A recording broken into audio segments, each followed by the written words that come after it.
gagawa rin po tayo, kausap ko nga si Kong Mike, ng tinatawag nating NSA Awards.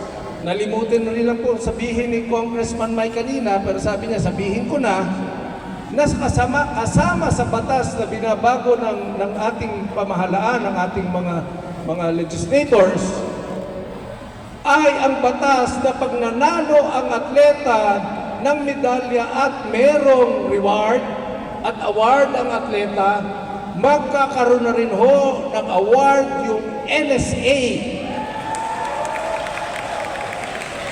Kasi po, ibig sabihin, dapat may gantimpala rin yung National Sports Association.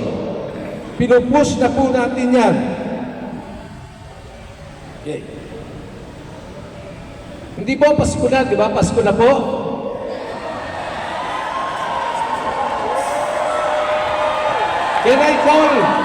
Can I call the three commissioners here to join me, please? Fritz, Wawit.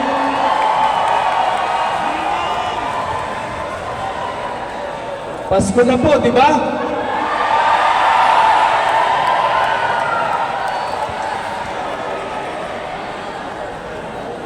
Dahil Pasko na, dahil alam ko naman yung suporta sa atin nila Senator Bongo at lahat ng senador, ang suporta sa atin ng Kongreso ni Kong Mike, Kong Richard at lahat ng congressman, yung teamwork natin with the Philippine Olympic Committee, di ba? Sa amin ni Kong Bambol, ni President Bambol, at sa lahat ng NSA, Pasko na, di ba?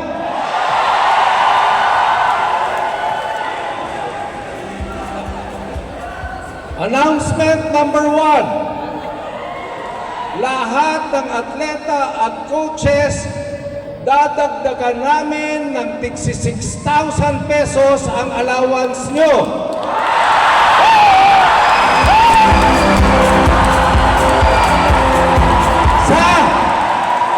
Sa darating na SEA Games.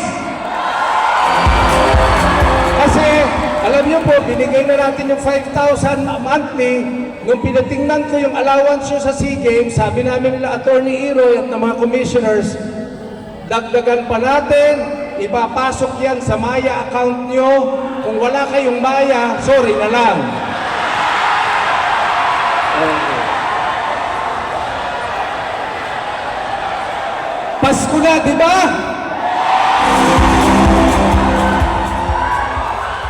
Para manalo kayo ng mas maraming ginto na happy si Senator Bong, ang mga congressman at President Bambol, ang Philippine Sports Commission, bibigyan kayo lahat ng Christmas bonus na tig 18,000